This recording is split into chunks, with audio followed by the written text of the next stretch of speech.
I'm standing in front of our hops female nursery, and hops are a primary ingredient in beer brewing, and so we've had a lot of growth in the craft beer industry in Nebraska and throughout the Midwest.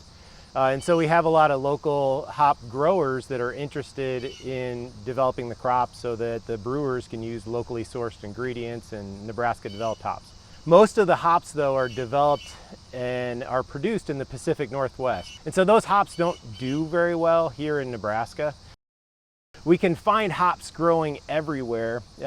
So we get folks that send them to us that find them along the rail trails and just kind of all over. And so they grow naturally in the wild in our region. So that's Elaine and that's Eleanor.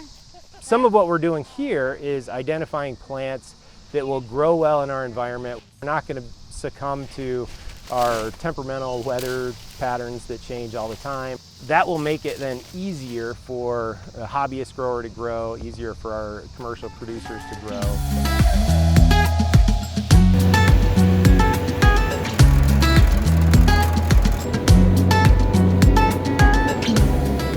Today what we're doing is starting our harvest. So hops are typically harvested. The early varieties are ready here in mid-August, and the harvest will go through about the next month.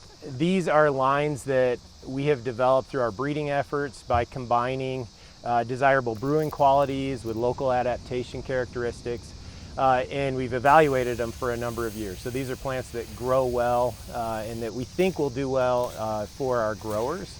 And so today what we're doing is harvesting them.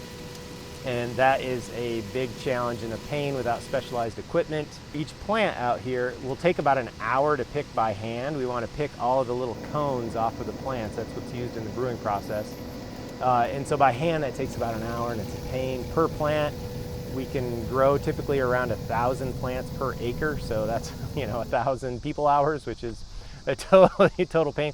And so we're out here using some harvesting equipment, a cone picker, that automates the process, and it can pick a plant in just a couple of minutes if everything's going well. So then that allows us to process the whole nursery. So ultimately what we're trying to do is develop those wild, locally collected hops into something that has those desirable characteristics that we're interested in beer brewing. So we're trying to introduce flavor and aroma, bittering flavors into those hops. And then we're also trying to make them so not only interesting for craft brewers, but also profitable for our growers to grow locally.